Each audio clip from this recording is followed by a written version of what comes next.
आदि हो जाते हैं कि फिर उसी में रहते हैं। हेलो।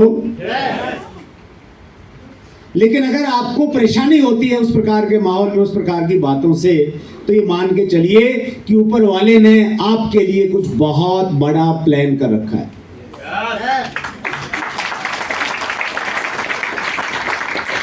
अब समस्या ये थी कि करूं क्या। करना तो चाहता था, वो काम छोड़ना चाहता था, लेकिन करूं क्या, कोई ऑप्शन नहीं था। अब जब ऑप्शन कोई नहीं था तो दिमाग में आइडियाज आते हैं।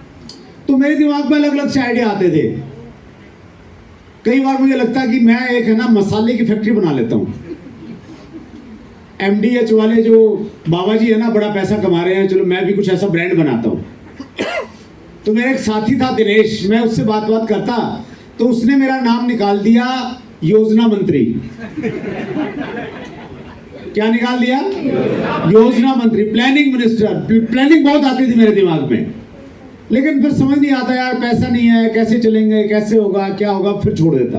अगले दिन फिर कुछ मैं बताता उसको। लेकिन एक चीज मानिए आप, जब आपको किसी चीज की चाहत हो जाती है ना, सच्ची लगन लग जाती है किसी भी चीज की, फिर परमात्मा आपको वो चीज किसी न किसी रूप में उपलब्ध करवा देता है।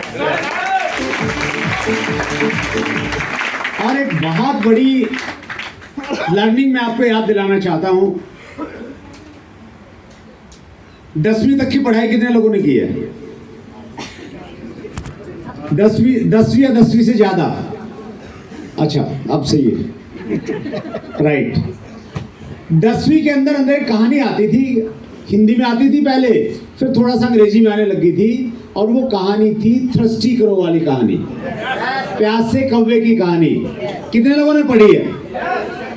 मैं आपको याद दिलाना चाहता हूं, उसका रियल मैसेज आपको देना चाहता हूं। कहानी ये थी कि एक कौवा था, वो बहुत प्यासा था। प्यासा था तो पानी की तलाश में इधर उधर उठने लगा, देखने लग गया, उसको पानी नहीं मिला, बहुत परेशान हो गया। लेकिन खोजता रहा, ढूंढता रहा, और फाइनली वो एक बगीचे में पहुंचा, और वहां पे उसने एक जग देखा, और उस जग के अंदर में पानी देखा। अब कौवे को लगा कि पानी मिल गया, मजा आ गया। लेकिन जैसे ही उसने पानी पीने का प्रयास किया, तो कौवे की जो चोंच थी वो पानी के अंदर में नहीं पहुंची। क्यों नहीं पहुंची? पानी नीचे था। जग बड़ा था, पानी नीचे था, तो कौवे की चोंच वहां तक नहीं पहुंची। अब कौवा व्याकुल हो गया, परेशान हो गया, प्यास लगी है, पानी भी है, पहुंच नहीं पा रहा हूं, क्या करूं क्या करूं, सोचता रहा, अपने दिमाग पे प्रेशर डाला, क्या करूं क्या करूं क्या करूं क्या करूं। और फाइनली उसके दिमाग में एक आइडिया आया कि ये पास में जो कंकर पड़े हैं, इन कंकरों को मैं उठा के अगर इस जग में डाल दूंगा तो पानी ऊपर आ जाएगा। कौवे ने वैसे ही किया, कुछ कंकर उठा ले, उसमें डाला, पानी ऊपर आया, फिर उसका हौसला बढ़ा, फिर और कंकर डाले, और फाइनली पानी ऊपर आ गया। कौवे ने पानी पिया और पी के उड़ गया। ये पढ़ी आपने? हर कहानी के पीछे उसके नीचे एक मोरल होता था, एक शिक्षा होती थी। इस कहानी के नीचे की क्या शिक्षा थी? जहां चाह वहां राह। और अगर आपने अंग्रेजी में पढ़ी होगी तो अंग्रेजी में इसका मोरल था, where there is will there is way. जहां चाहत होगी वहां रास्ते निकलेंगे, ये कहानी बताती थी। लेकिन हमने ये कहानी इसलिए पढ़ी थी और इसलिए रटी थी ताकि हमारे 10 में से 7-8 नंबर आ जाएं और हमारा बेड़ा पार हो जाए। यस और नो? और हमारी ज्यादातर शिक्षा इसीलिए होती है। मैंने जब बीएड किया, बैचलर इन एजुकेशन किया, उस समय हमारे यहाँ 6-7 सब्जेक्ट थे। तो उसमें एक सब्जेक्ट था भारतीय शिक्षा का इतिहास, हिस्ट्री ऑफ इंडियन एजुकेशन। उसमें हमें पढ़ाया जाता था कि हमारे देश में शिक्षा पहले कैसी चलती थी। प्राचीन समय में गुरुकुल होते थे, गुरु के यहाँ पे जाके शिक्षा लेते थे। फिर उसके बाद में चीज़ें बदली, फिर बदलते बदलते फिर अंग्रेज आए यहाँ पे, अंग्रेजों ने यहाँ पे अपनी शिक्षा व्यवस्था लागू की, और उसी में आता था कि लॉर्ड मैकाले नाम का एक व्यक्ति आया था, एक वाइस चांसलर था, और उसने इंडिया में एक नई शिक्षा पद्धति थी, पहली जो शिक्षा पद्धति थी उसको हटा दिया, एक नई शिक्षा पद्धति थी जिसको भारतीय शिक्षा इतिहास में मैकाले शिक्षा पद्धति बोलते हैं। उस शिक्षा पद्धति का उद्देश्य ये था कि एक व्यक्ति को नौकर के रूप में तैयार किया जाए, उसकी मानसिकता वैसे तैयार की जाए कि वो सिर्फ अपने बॉस का आदेश माने, खुद से बड़े निर्णय न ले। हेलो, उस प्रकार का करिकुलम, उस प्रकार का पाठ्यक्रम तैयार किया। अच्छी बात यह है कि पिछले कुछ सालों से हमारे देश में एक नई शिक्षा की शुरुआत हो रही है धीरे धीरे, जहां पे व्यक्ति के चहुमुखी विकास के ऊपर में काम किया जा रहा है। कुछ विश्वविद्यालयों ने इस पर काम करना स्टार्ट कर दिया है। लॉर्ड मैकाले ने ऐसी शिक्षा व्यवस्था दी कि जिससे बच्चे इसलिए पढ़ें कि नंबर लेने हैं। क्या लेने हैं? शिक्षा नहीं लेनी, क्या लेने हैं? नंबर लेने हैं। तो नंबर लेने के चक्कर में शिक्षा क्या है, मोरल क्या है, वो हम सब भूल गए।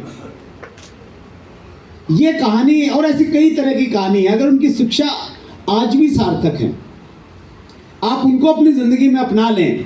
जब आप किसी ऐसे मोड़ पे हैं जिस मोड़ पे आप परेशान हैं, कोई रास्ता नहीं सूझ रहा, इस प्रकार की कोई कहानी, उसकी शिक्षा अगर आपको याद आ जाए तो वो आपको एक दिशा निर्देश दे सकती है, पथ प्रदर्शक का काम कर सकती है।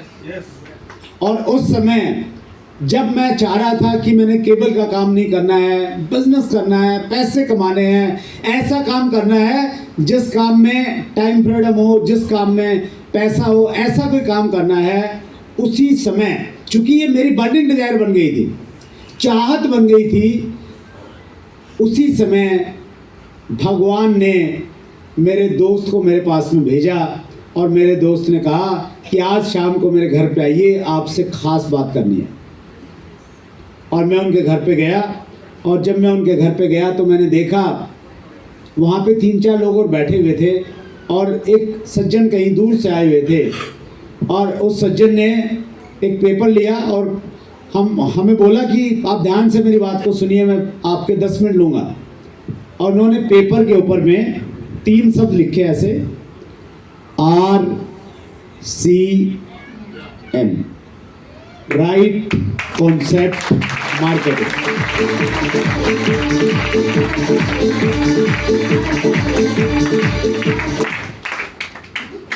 और पहली बार मैंने अपनी जिंदगी में ये जाना कि सामान खरीदने के 2 तरीके हो सकते हैं। पहला तरीका जिसको हम ट्रेडिशनल मार्केटिंग बोलते हैं, परंपरागत तरीका बोलते हैं, कि एक कंपनी सामान बनाती है, वो सामान C&F के पास आता है, फिर होलसेलर के पास आता है, फिर रिटेलर के पास आता है, फिर कंज्यूमर के पास आता है, और उस पर बहुत सारा विज्ञापन का खर्चा होता है। ये 2001 में मुझे मालूम चला कि एक तरीका है। और दूसरा तरीका है जिसको बोलते हैं डायरेक्ट सेलिंग, जिसमें कंपनी से सीधा सामान ग्राहक तक पहुंच जाता है, न विज्ञापन पे खर्च होता है, न मिडल मैन पे खर्च होता है, और जो पैसा उनको देना होता था वही पैसा कंपनी अपने डायरेक्ट सेलर्स को, अपने डिस्ट्रीब्यूटर को देने लग जाती है। जब आप इसको सुनते हैं, इस आइडिया को सुनते हैं, इस कॉन्सेप्ट को सुनते हैं, आपको कैसा लगता है? अच्छा लगता है? कितने लोगों को अच्छा लगता है? मुझे बहुत अच्छा लगा। मुझे लगा कि ये तो बहुत जोरदार चीज है। फिर उन्होंने बोला कि ये करके आप बहुत बड़ा बिजनेस कर सकते हैं, सपने पूरे कर सकते हैं। तो जब वो बिजनेस की बात आई, सपनों की बात आई, पैसे की बात आई, तो वो मेरी समझ में नहीं आई। क्यों नहीं आई? इसलिए नहीं आई क्योंकि उन्होंने कहा कि आपको इसमें पैसा वैसा नहीं लगाना, बस ऐसे जुड़ना है, लोगों को जोड़ना है। मैंने कहा जुड़ने जोड़ने से कैसे पैसा आ जाएगा, कैसे सपने पूरे होंगे, कैसे आगे बढ़ेंगे? तो मैं बहुत ईमानदारी से आपसे बातचीत करूं, आज से लगभग 22 साल पहले मैंने आरसीएम को अपने दोस्त को खुश करने के लिए ज्वाइन किया था।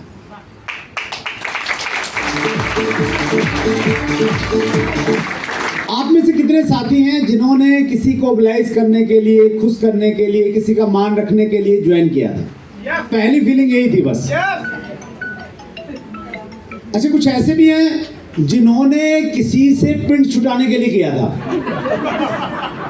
कुछ है, एक बंदा पीछे लग रहा था, कर ले कर ले कर ले, आपने बोला ले कर लिया, अब तो छोड़ेगा।